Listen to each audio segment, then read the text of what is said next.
Well, hello everyone. Hi, Dr. Michelle. Well, welcome to College 101, a virtual college panel. And I think we have a couple more people joining, but I think we should just get started. We're still waiting on one of the panel families, and so I'm hoping that they will join as well. So we can start with introductions. So I'm Carrie Jackowitz. I want to welcome you. I am the Special Services Coordinator at Child's Voice, and that means that I go and follow our kids after they leave Child's Voice and ensure that they're successful in the mainstream. So we're still waiting on the links, so I guess we could start with the buses. So Amy and Corinne, you want to say something, say a little bit about yourselves? Well, I'm Corinne, and I never really left Child's Voice. I ended up staying on and working as a teaching assistant in the Learning Center. I work with the oldest kids in the building now. And Amy, you want to? I'm currently a junior at Augustana College. I'm going to be a future SLP, and I'm happy to be here today. Thank you. And then we've got Max and Megan Savitt. Hi, I am Megan Savitt, mother to Max over here. There's nothing all that exciting about me, so I'll let you jump in. Okay. I'm Max Savitt. I am a junior at the University of Illinois studying architecture, and You're class of 2007. what's on the board? Oh, okay, yeah. Right. Yep. Me in a few words. Okay. They both class of 2007, and I think Clara was too. I think she was too, yeah. Okay. So I made a couple learner outcomes thinking about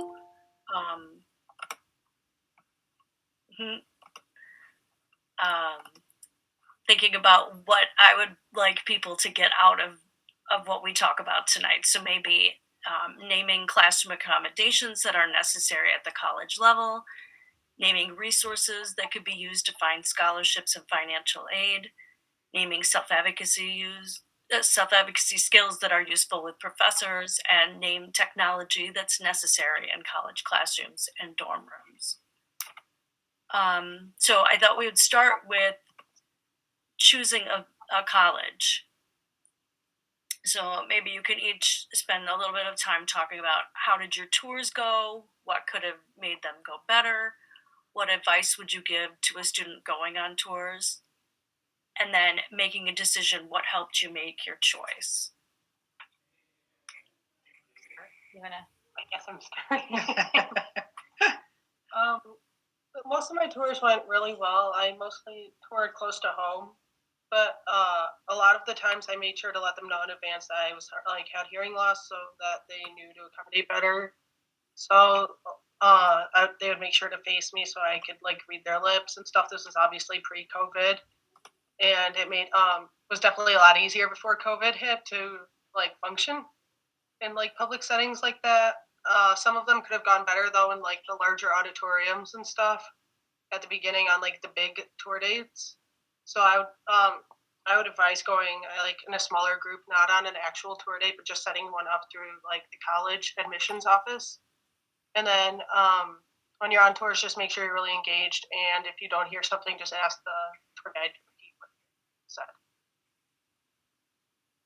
Yeah, I think basically the same thing for me as well. My tours went fairly well. They were mostly outside, and then you finish up or either start or finish in some sort of giant, lecture hall, auditorium setting, and usually that's the most challenging space because the acoustics are pretty challenging in there, and I think when you're in there, you want to just get as close to the speaker as you can. But I mean, that's just kind of what we do for every space that we're in. So, but the outside tours, just let them know of your needs, and usually sometimes they go fast, but usually they walk pretty slow, so you can kind of stick with them and just keep with the herd. I think I was surprised, Max. So he's at a Big Ten school. You've got what, like 55,000, something like that? Yeah. The size of the freshman lecture halls really blew me away. And when we were sitting in there together during the tours, I could not hear the people asking questions in front of me because of the stadium seating. And I was wondering how he was ever going to make it through that.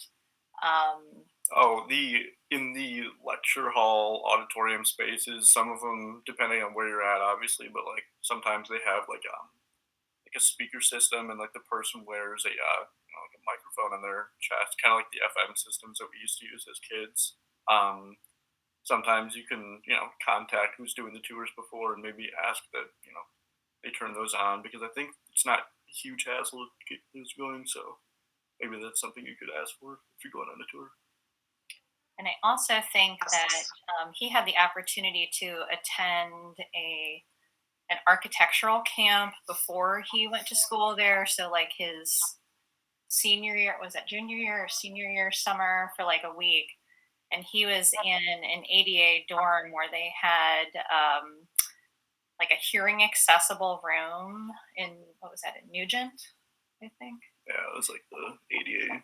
which was like a Facility. brand new facility, and they were really well outfitted. And I think we were generally surprised by the accommodations that they were willing to offer compared to like the public school system that we had been familiar with. Yeah. Yeah, I think with masks now, tours will definitely be a lot more challenging. I would maybe even like contact their Office of Disability Services and try and get like a little script beforehand of the things they're going to go through and what order they're going to go through in, or see if they will accommodate with clear masks. We have some really good ones right now that we're using at Child's Voice in some of the rooms, and they really make a big difference. Your professors all wear clear masks, correct? Yes. Amy's professors are all wearing them, and it does make a big difference. But her class sizes are incredibly small. Did you have to bring the masks to them? No, they pay for it. The school pays for it and provides it to the professors. Oh, that's cool. That's good. Yeah, and then my major is just generally more accommodating because I am going into SLP, so they a lot of the professors already tended to have them. That's great. I'm sure they have That's them for the great. clinic there too. Her school has a speech clinic on campus that she'll be in next year. So I think, like she said, it does make it a big difference when it's your major. It helps. Yeah, for sure. And then I think as far as making a decision for choosing a college, I think it was mostly how the program ranked amongst others in various categories, but then mostly like how that job placement after you graduate and how that degree kind of affects your ability to go out there and like networking from the college. That built-in networking really was a big factor as well. Definitely. And for Amy, it was a lot. The cost was like a huge factor as well.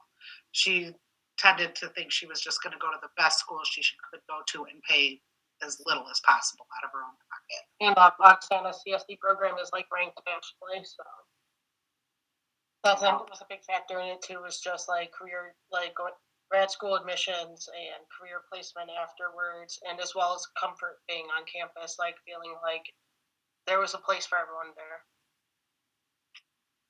Yeah, and both of you guys need to do some sort of graduate work, right, for your program as well. Yeah, you'll be going to school for a while. Yep.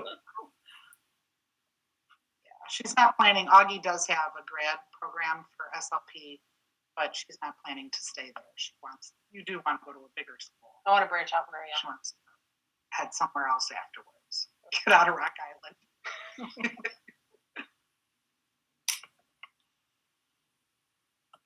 Okay, so financial aid and scholarships. Oh, you were already starting to talk about that a little bit. Where did you find out information about financial aid and scholarships? And did you find the resources through your college or other sources? Amy's school counselor was amazing. Her senior year, she had developed an entire list of every deaf and hard of hearing scholarship possibility that was out there. And then a former parent at Child's Voice had told me about getting in contact with DRS, the Department of Rehab Services for the state of Illinois, and starting a file with them. So when Amy turned 16, we started a file with DRS, and they provided all kinds of opportunities and all kinds of help with finding what was out there and what was the best placement for her. Yeah, as far as financial aid and all that other stuff goes. So they were a big, huge help. It's through the Department of Human Services, and they're located in Downers Grove, right at Finley and Butterfield.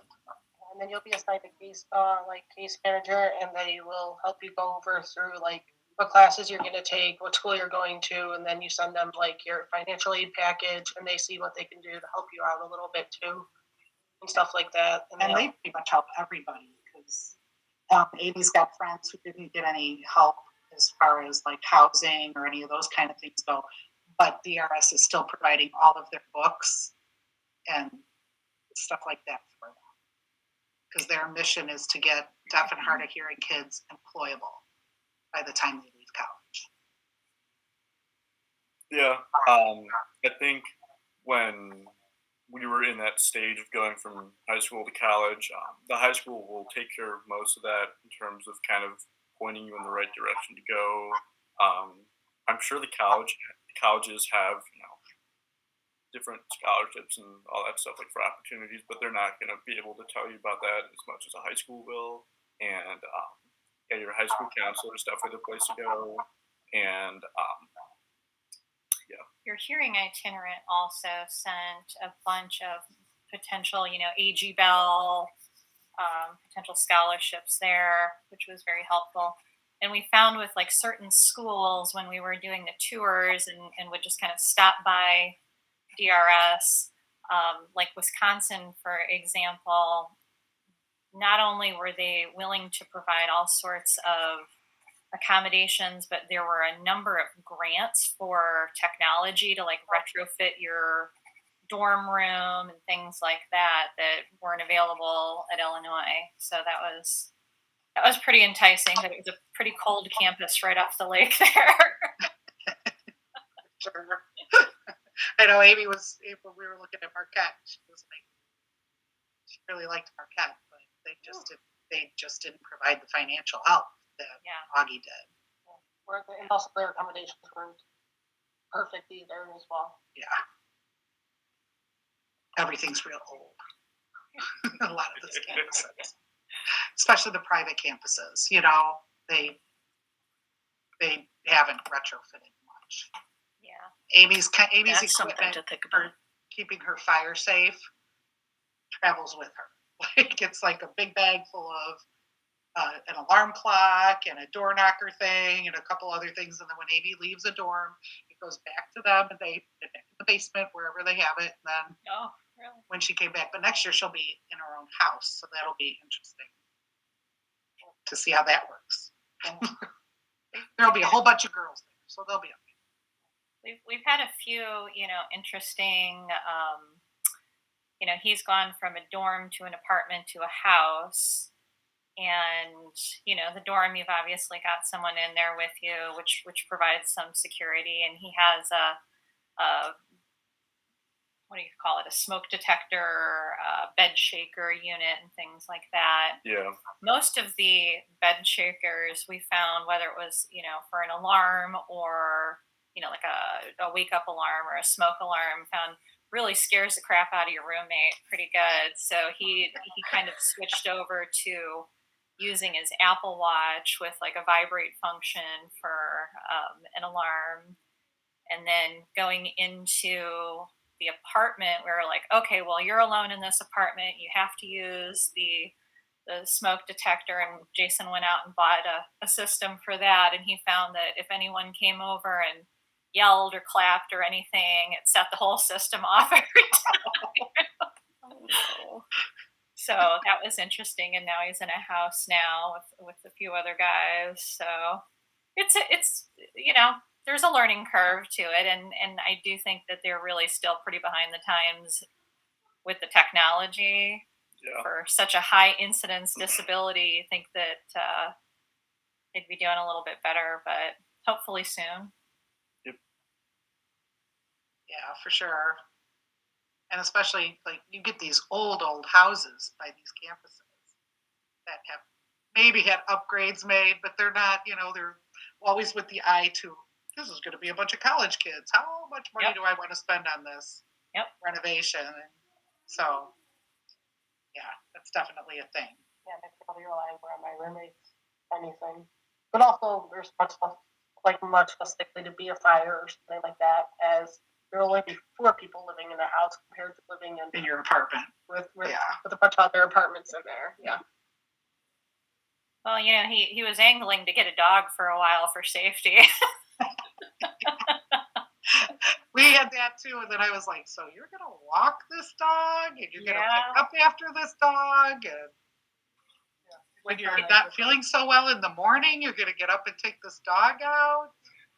Seems like a great Same. idea during COVID, but Same questions I heard too. and you had told me that before COVID, he had a number of large classes where people were allowed to just basically bring whatever pet they wanted as long as it wasn't disruptive. Didn't have to be a service animal or anything. You just look over and some guy's dog's sitting next to him, and That was pretty cool. yeah. So It's times crazy. have changed, I guess. This is my service chicken. Yes. Yeah. Yes. My chinchilla, Oh my goodness, that's funny. So now let's move on to disability resources. I know this is something that I hear you talk about all the time, Corinne. So this is from the state of Illinois. Is that correct? The disability services on campus. The first Amy's freshman year, they hired a brand new director of disability services at Augie. And she came in and she was very, very nice, and she had the best of intentions. Oh dear. The first piece of paper I got from her stated that Amy was going to be provided with books on tape, which would definitely help her with her disability. Definitely. Amy sends me the email afterwards, and she's like, I'm not sure she knows what deafness is. Do you think maybe she thinks I'm blind? I don't know, where this is going to help me. So I called her up, and she was like, oh my gosh, I can't believe I did that. And they've been pretty responsive since. I think we just ended up sending them my high school accommodations, and then just around a couple of things to be more for like housing and stuff like that as well, and more college friendly. And then they just kind of accepted it. And then like when COVID hit and I was doing like 2-hour classes online, I asked if I could get like breaks and like from Zoom and stuff like that, and they put that into my accommodation so that I could take like a 5-10 minute break without like having to worry about missing anything or being called out for it. The online classes are much longer without breaks than the ones in person. So it was like, she's like, I'm going on to like over 2 hours, like going into 2.5 hours, and I haven't had a hearing break at all. And nobody was captioning. Oh. So that was more difficult. Yeah, and then sure. And then we got captioning put into there. We also, like before I got to Augie, we had been emailing with the Office of Disability Services and Housing to make sure I have my strobe and chairs set up in my dorm, and then I would have classroom accommodations as well. So then I met with her like the first or second day I was on campus before classes started, and then I was able to email I gave her permission to email my professors my plan so that they could plan accordingly and stuff like that with accommodating. It's a small school. The class sizes are about 16, 20. Mine is big. My major is one of the biggest on campus, so I have about 38 kids in every class. But that's large Yeah. at her school. So, Yeah. you know, the classrooms are very, very small. They're soundproofed. Everything is like you could hear a pin drop in those classrooms when we visited. So it was Yeah, they're It's a renovating very most of the campus. safe campus. Yeah, they've renovated most of it as well recently within the last 20 years. And that was a big concern for us to pick the school because everybody seems on Amy. So I didn't want her out, you know, like she was in the library and sometimes she's walking home from work after midnight, 1 o'clock in the morning, and I didn't want her to have to worry about a huge campus with tons of kids that she didn't know.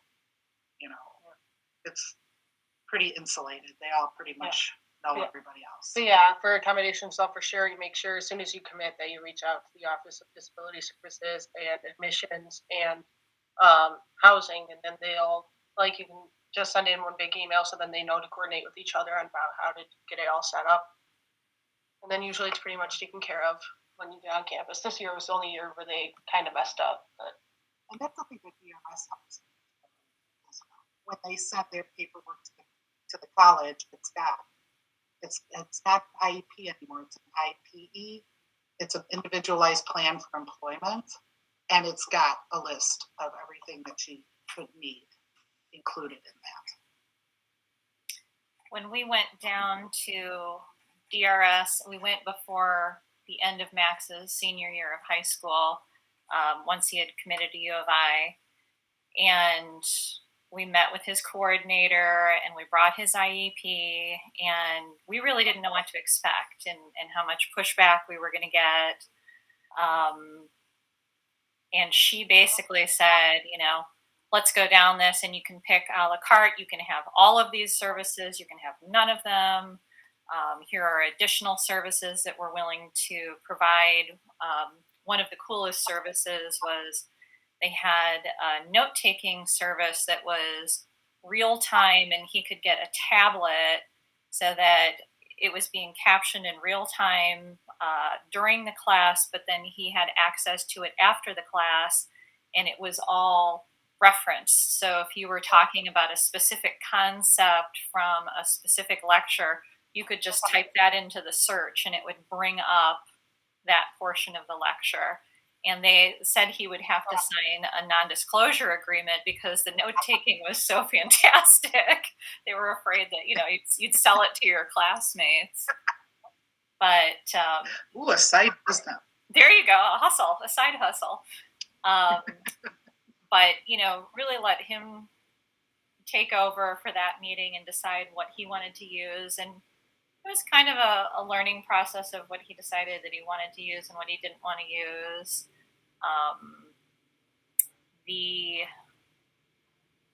That letter then became a letter of accommodation that was federally protected, and they said, you just let us know if your professors won't follow this. You don't have to contact them. You come to us, we'll take care of it. And you know, I think you had to distribute it to them before your first day of class. Is that how Yeah, I think each professor has their own preferences in terms of like, you know, when they want to receive these letters of accommodation by, but usually a safe bet is just get it to them first week of classes or even better before classes. And yeah, they just don't want you like, you know, showing up with a letter of accommodation, you know, in the 8th week of class is whining about how you didn't get something when you could have brought it up, you know, in the beginning. Or if there are materials like if they were going to use, I think they use YouTube a lot and stuff like that. If things that need to be captioned by a captioning service ahead of time. Yeah. What else? You know, obviously you get your preferential seating and all of that stuff. Although preferential seating in college is usually dependent on, you know, what time you get there because, you know, first come, first serve. So be on time and, you know, it'll work out. Have you had any professors that pushed back on any of your requests? Oh, God, no. Professors in college are super, super cool and understanding with everything. So, you know, as long as you're reasonable and you provide them with as much notice as you can give them and stuff, they're not going to say anything or do anything that would, you know, be adverse. hinder you. Yeah. They've been much better at college than they ever were at high school for Yeah. us, Yeah, I would for agree. sure. Well, that's good. So let's move on and talk a little bit more about housing accommodations. And then, let's see, I have listed housing accommodations. Who did you contact to set those up? I think you already talked about that. They have a separate office for that at Augie. So the Office of Disability Services does not handle the housing accommodations. Yeah, so Residential Life does. Yeah, so when I emailed the Office of Disability Services about having my IEP or then 504 set up for classes and stuff like that, they told me to reach out to Res Life for getting the housing accommodations part set up, and they just said, like, send up your housing accommodations that are part of your plan, and then they will accommodate that. You should have it set up by the day you move in. This year was a little different because they seemed to forget that I was deaf, but we got it figured out. Their apartment, they were like, wow. Yeah, I walked in and had no strobes or anything, or shaker or anything, and I was kind of shocked because I was like, I've had it set up every year, so I just kind of had to email, and then it took a week because there was a lot of other housing issues going on at the time with COVID and stuff like that. So, but it took like less than a week, and I was all set to go. Yeah, I think at U of I it was largely the Also same. have, Just kind of got to pick where she lived. what you want. Air conditioning. We did bring a lot of our own stuff, though. I think there was a little bit of a feeling that it was such a big school, things might get lost in the shuffle. So we brought some equipment from home. And I ended up using strictly the equipment from home. I just was more comfortable with it, and I've used it for my entire life, so I figured carry me through college. I bought a kind of going back on like the current equipment that you can just buy online, all that stuff. It's like as of right now, it's kind of terrible. I bought this like wireless bed shaker that was like supposed to Bluetooth to my phone, and like by like the second day of classes, I just quit using it because it just like didn't work, and then like would like start firing at like 4 p.m. and scare the crap out of me. So that's kind of when I switched to like my watch and everything. Yeah, I think just like just kind of the system that you have in high school can easily be just taken with you to college. Like they don't care about I mean, talk about it with your roommates or whatever if you have them, but like school doesn't care. The school would actually prefer that you take your own stuff so you don't take theirs. But yeah, just do whatever's best for you, and if it worked for high school, it'll probably work for college. Yeah, for me, I brought my own alarm clock system, that bed shaker that I've been using since high school, and then the school provided one that I strictly have it only goes off if there's a fire alarm, so I know when it's my regular alarm going off because the one that the school provided has a strobe attached, so then that way I know if it's a fire alarm rather than my regular shaker. And then the only thing I had them do is just install a strobe in the bathroom in my apartment on campus. That's the only, like, if I'm showering, I'm not going to know. Like, I'm not going to hear it, obviously. So, like, at least it gives, there's like a 50-50 chance I'll notice it. So, Yeah. I think they prefer you bringing your own stuff, though, for, like, the more extreme stuff. Like, if you want, like, if you're, like, really picky about your, like, own strobe system or, like, your own, like, bed shaker, then just bring that, and then you don't have to use what they provide for you. We were concerned, Max was a pretty heavy sleeper. And when he started saying that he was going to use his watch for an alarm clock, we're like, oh my God, he's going to sleep through every class, But I mean, you can understand that those bed shakers, when they're just between the slats of a junky dorm bed and a mattress, and you've got a roommate in there, it's got to be kind of terrifying to the roommate. But he did, sort of acclimate and start waking up more easily and everything, and got used to that, and it has been a pretty good option. I don't trust it for like a fire alarm or a smoke alarm. But Yeah, because the watch is just kind of, it's the alarms on your phone. So you definitely have some sort of alarm, like a fire alarm variation of whatever you do. Like there's a lot of technology out there that can like recognize like existing alarms that are going off, and then like recognize those frequencies, and then like the box reads it, and like it has its own shaker that goes under your bed. So getting one of those, I think Sonic Boom is the one that makes those. Those are pretty nice. And then strobes obviously kind of just pair with that.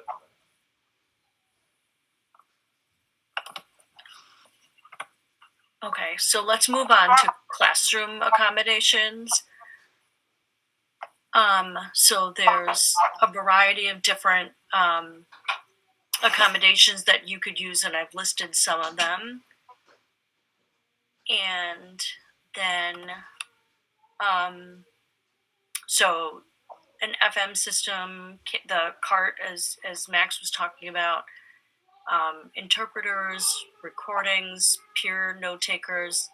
And then there's also a variety of different FM systems and other equipment that you could use. What did you use? What was the most beneficial for you? What's your most beneficial? I would say the preferential seating for sure. But in most of my classes, you kind of just sit down where you sit down the first day of class, and that kind of becomes your spot afterwards. And then I have a peer note taker. Then they'll just email the professor them, and then the professor just emails it to me. So it's more anonymous, even though I know who my peer note takers are because I'm in a class size of 30 something. So it's kind of obvious. And then I would say also like my professors sometimes provide like lecture notes or like completed out slides instead of just like blanks that we have to fill in during class. Like they'll give it to me after class, like in case you missed anything, here you go. For those specific accommodations, like I'll have like the Office of Disability Service will send my accommodation plan, but then I'll also email the professors and be like, these are the ones I use the most. I don't really use extended time or testing in another room because I can't focus as well by myself. And I typically don't use extended time just because I usually finish pretty quickly on tests. But I definitely make sure when I email, like if I email my professors my accommodation plan, I definitely make sure to reach out to them and be like, these are the ones I'm most likely going to need. Like the other ones won't matter as much. I'll let you know if anything changes. Yeah, I think in terms of accommodations, it's best to just kind of initially take everything they give you, use it all out, and for a couple weeks, just take everything they give you and figure out, oh, this is redundant. This, isn't exactly. It's necessary. not necessary. Just figure out what is and isn't working, and then just kind of pare it down from there. And I think you found that, like, if you were going to use an alternate location, you had to go all the way back across campus to the DRES building for alternate location, which was pretty inconvenient. Yeah, I did that once, and I will not do it again. That was incredibly inconvenient. Yeah. So yeah, it's just you kind of just take it all at once, take everything they give you, and just figure out, what works for you. And it also varies per class. Classes are in different buildings, different style rooms. So just kind of just the first couple weeks of class, just observe, what works best for you. Would you say that you use office hours with your professors and TAs more or less than the other students for clarification? I have no idea how much other people do it, but I would. Yeah, I don't think I would use it more, but that's always incredibly helpful as well. Going to office hours, after a lecture or something, just kind of, give them the notes that you've taken or the notes that you've been provided, and kind of compare it with the teacher. See if you've missed anything, or just go over things you didn't quite catch during the lecture or the class. Office hours are definitely pretty helpful. Are office hours helpful for you? I mostly use them when I just have a question about like homework or what's going to be on the exam. I really don't end up really needing to clarify anything after class, because if I miss something, I'll just ask the professor to like clarify in the moment, or they'll send me like the notes after class and I'll just go through them. But so I'd say I use them about the same amount as like other people in my classes. Does your professor or professors send you notes after class? Well, now that we're in online learning for the foreseeable future, I guess like with Zoom and everything, it was immensely helpful that they would take record the lectures or record the classes and put them in like a like a library so that you could then go back and reference them if you wanted to. Yeah. Do you find that the lectures were easier in person or Zoom? In person, definitely, because I mean I can't sit in a chair otherwise. For a couple hours, I get pretty stir crazy. So just kind of being in person forces you to be a little more perceptive of the surrounding environment. Because if you're in your room, you're a little more comfortable. Everyone's got their cameras off, they're muted. A lot easier to slack off. And do they caption the Zoom lectures? They do. Zoom captions can vary depending on who's speaking. It's not great at like recognizing accents, or like if you play a video on Zoom, they're not good at doing that. But I think if you're on Zoom, you're on your own personal device. You can turn the volume to the level that you please, and even if they don't provide captions on certain things, or if the captions aren't great, you can kind of just if you're in a room by yourself, you can jack up the volume to whatever level you want, and it's usually fairly okay. Do you typically just listen with your processors, or do you do like a Bluetooth direct connection to your processor? I do not like the Bluetooth. So far with the cochlear implants, the Bluetooth technology is not developed to a point that I like this yet. It's not great at like maintaining an established connection. And so I think like with the next couple of generations it'll get better, but with what we have now, I think I'm not a fan of just like the Bluetooth connection to like a device. Do you use Live Transcribe at all to help you? On the Zooms? Mm-hmm. Yeah, I mean it's kind of the same with like the captions on there. It's not fantastic just yet, but usually it is fairly helpful. Sometimes you get a couple words wrong, but if you're paying attention, you can kind of figure out what they're saying. Mm-hmm. I think all of our kids have to be pretty perceptive, and they really accommodate themselves for knowing the subject matter and being able to figure out what that word was supposed to be. Mm-hmm. Right. Or what that thought was supposed to be, or how funny or ridiculous it ends up being on the screen. Yeah. Right. You're going to be able to figure it out from the context, right? Yeah. So then that goes into self-advocacy, and you must advocate for yourself, and you must know what you need to help you learn, and you need to know how to get what you need from your professors. And it sounds like both of you are really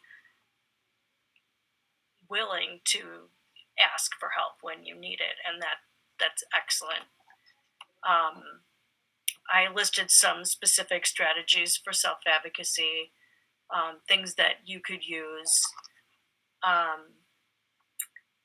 And then there's still some ones for video conferencing that you could also use.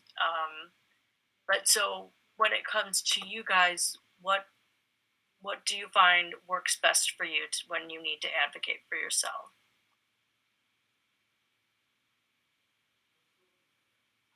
For me, I just kind of like let my professors know in advance, like of my accommodations and my like disability and stuff like that.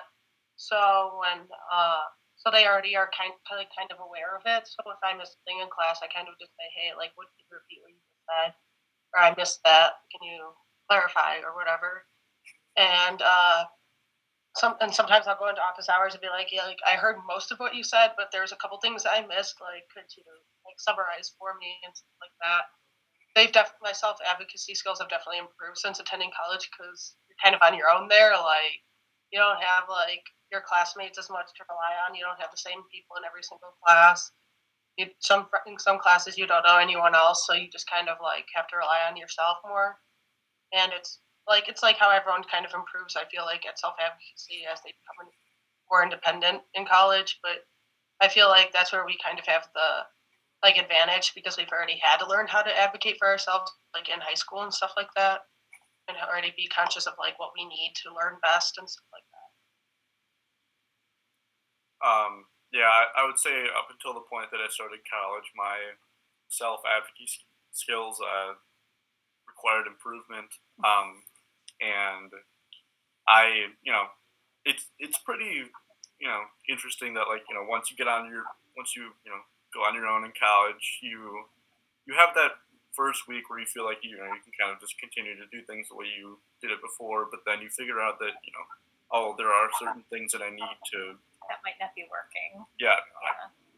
I need help in these areas, and I think just being able to just people in college, you'll figure this out pretty quickly. But like people in college or professors, fellow students, no one like quite frankly cares about like no one's gonna judge you if you need help or anything like that, and like no one's gonna give you trouble about help like you asking for help in any areas. So it became pretty easy to just say in the moment, like if I didn't hear something, just hey, can you repeat that? No one's gonna give you any trouble for it. So pretty quickly you get comfortable just kind of doing that more and more. Then you're a self advocacy expert at some point.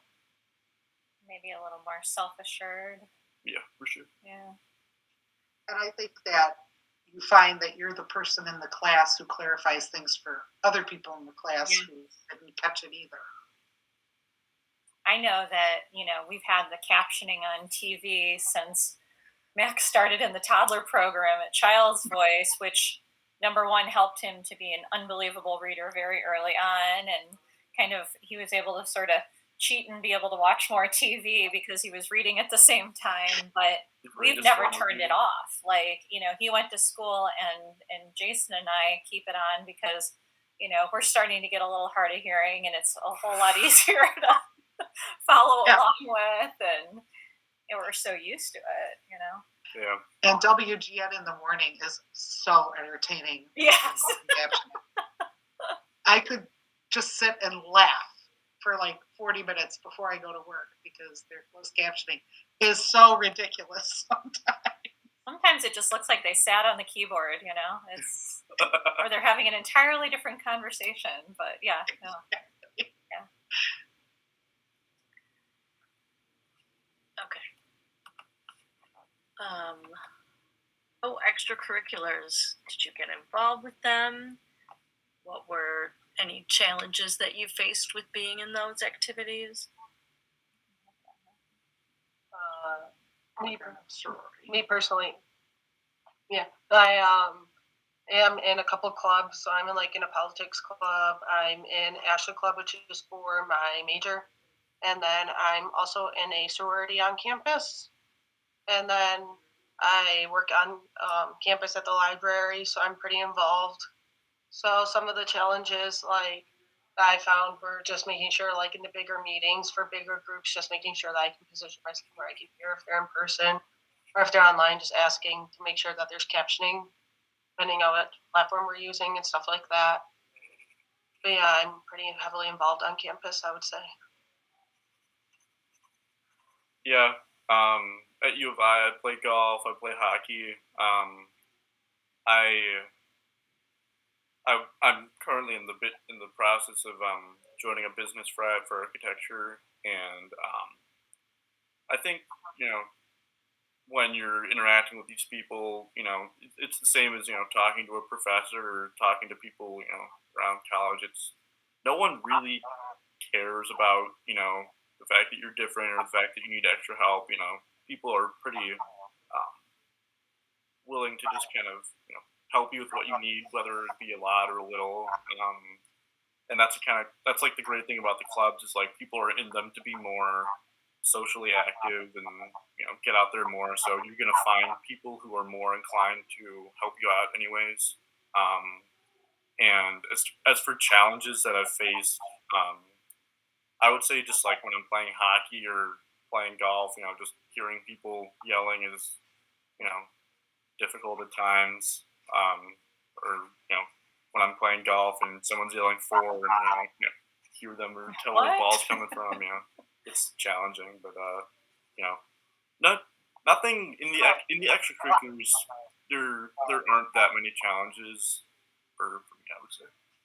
Do you guys, I'm just curious, do you guys feel the same level of like hearing fatigue that you did growing up, going through like high school and stuff like that? Is it better or worse now? I mean, do you have more time, because you have time between classes to kind of rest and catch up, or? I don't know. I would say, I felt it a lot when I was a kid, but now I'm just, feel the general tiredness that comes with age. You're so the old. Yes, I am very old, but the hearing fatigue, but I take lots of naps now and various things. So. I definitely struggled a lot in high school because I ended up having a severe vitamin deficiency that was causing me to sleep 18 hours a day. So after that, I really don't feel fatigue as much as that was. But I still definitely do take naps now, or I'll just like have a break and I'll be like, you know what, I'm just gonna take my implant off and not have any responsibility to have to listen to anyone else right now and just take some time to myself. But yeah, I definitely don't get as much, I don't think, as I did in high school. But then on like some days I just get a lot depending on how busy my schedule is, because some days I'll have like 3 back-to-back classes and then go straight for a 3-hour shift at work and stuff, and then have like club meetings immediately after that. So definitely depends Yeah. on You have a pretty busy schedule, and I was wondering if that fatigue then kind of translated into the rest of your day and how you deal with people when you're at work, and it's gotta be tiring. Yeah. Luckily it's at the library, so not as many people come up unless they just want to get book a study room or check something out.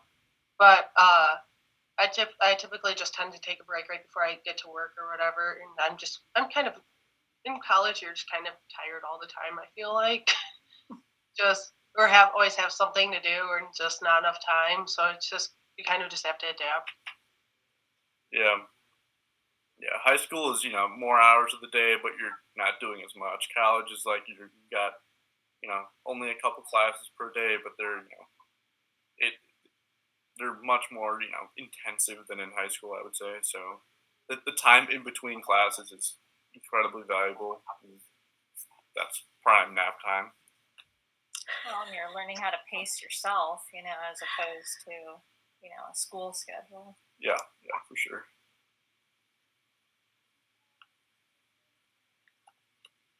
It is all about the naps. Okay, advice. For all of us. I haven't taken one in a long time. Okay, advice. What advice would you give to a student who is heading to college, especially one with a hearing loss? And what advice did someone give to you that helped you the most? For me, I would just say like enjoy yourself. Don't think that your hearing's gonna cause any issues. Just be yourself and like just make sure people know. So then that way, if you are struggling, they know. So then they don't get aggravated if you have to ask what a couple times or like ask them to repeat themselves. But just be yourself. Get involved as much as you can on campus, and just make sure you email your professors your accommodations and stuff like that, and stay on top of that. Don't wait until like halfway through the semester to tell them, oh, hey, by the way, I have these accommodations I need you to follow, stuff like that. I had a couple friends older friends give me some advice though on just making sure that you stay on top of your schedule and stuff like that, and just make sure that professors are aware of anything you need and stuff like that. And then just have fun and enjoy yourself. Yeah, for sure. I would say college is about in general just figuring things out, figuring yourself out, figuring your future out, figuring general figuring of things. I think the in terms of accommodations and all that, like I've been saying before, but people really don't care. There's no judgment. There's no, people don't look at you differently. Usually when I tell people about, the help that I get, people are, jealous and angry that they aren't getting the help themselves. So not that I'm getting it, but I think just having fun is very important. Usually, toward the end of semester when things are getting busy and you're getting a little stressed, make sure that you're, just taking time to, be in the moment and having fun. Go out for fun related activities of your choice. I don't know. Soft drinks, yes, of your choice. Yeah. Um, the yeah, just have fun. Have calendars are very important. I figured that out pretty quick. Have a calendar. Start plan every minute of every day. Make a list of all the things that you got to get done every day. Usually helpful. Take naps. Naps are very helpful in terms of it sounds kind of stupid, but making sure that you have energy to keep going. Also, dorm food, depending on where you go, kind of sucks. So make sure you have some extra cash on you to go somewhere else, get some better food. For sure. I think Yeah. Okay. Relax. You'll find your people. Yeah, for sure. That's true. That's true. Don't rush it. Don't push it. It happens. And like she said, talk to the people who are closest to you about what your hearing impairment means and where areas where you might need some help or somebody to look out for you, and be honest about it, and they'll be more than willing to help. Oh yeah, for sure. Okay, at the end of my presentation, holding back information is the worst thing, I think.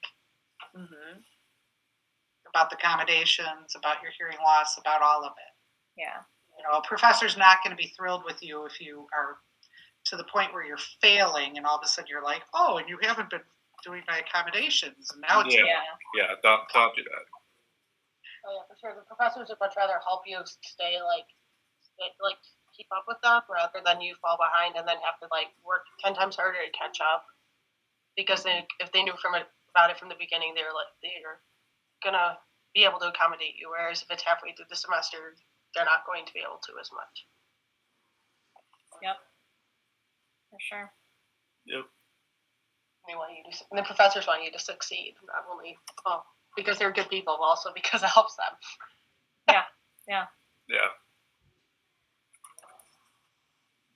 College, it's in the beginning, in freshman year, it feels like you're just kind of getting shaken up, plopped into a scary system, but you quickly figure out what works, what doesn't work.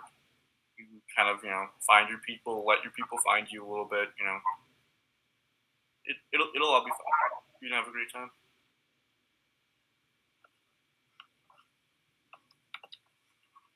Okay, so thank you so much for your advice. I really think you gave some really good tips. I took a huge page full of notes. So at the end, I put some resources that people could look into, but then I wanted to see if anybody who is on the call has any questions that they want to ask.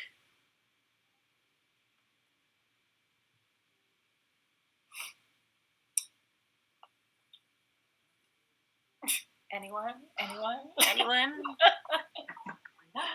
Going twice. Clearly, we've put them all to sleep. No. There's those naps you were There's talking a lot of about. talking about naps, so Yeah, that was a lot of naps.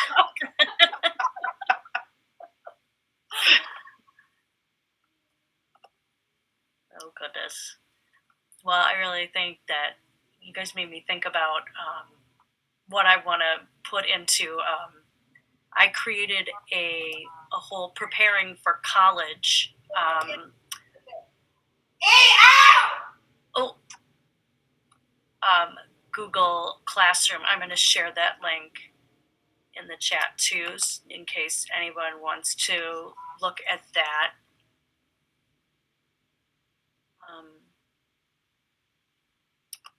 Thank you, Vivian. Thank you for joining us from the Philippines. Hello to Rain. Yes, How is she hello to doing? Rain. Hello, Hi, Vivian. How are you? Rain is here. Hi, Rain. Hello, thank you for joining us. Yeah, thank you. This is very helpful. One Oh, is good. going to college, so with hearing loss, so this is very, very helpful. Thank you so much. Oh, you're welcome. Thank you for joining us. Okay. Well, thank you to Megan and Max and Amy and Corinne. Thank you so much for sharing. You guys had a lot of great ideas, and I know this is going to be helpful for the people that have joined us. So thank you again. Good luck with this next semester. Thank you. Thank you. It was Thank great you. to see you all. Great to see you. Thank you so much. And happy holidays. Yes, happy holidays and happy new year. Okay, thank you. All right, take care. Bye. Bye. Guys.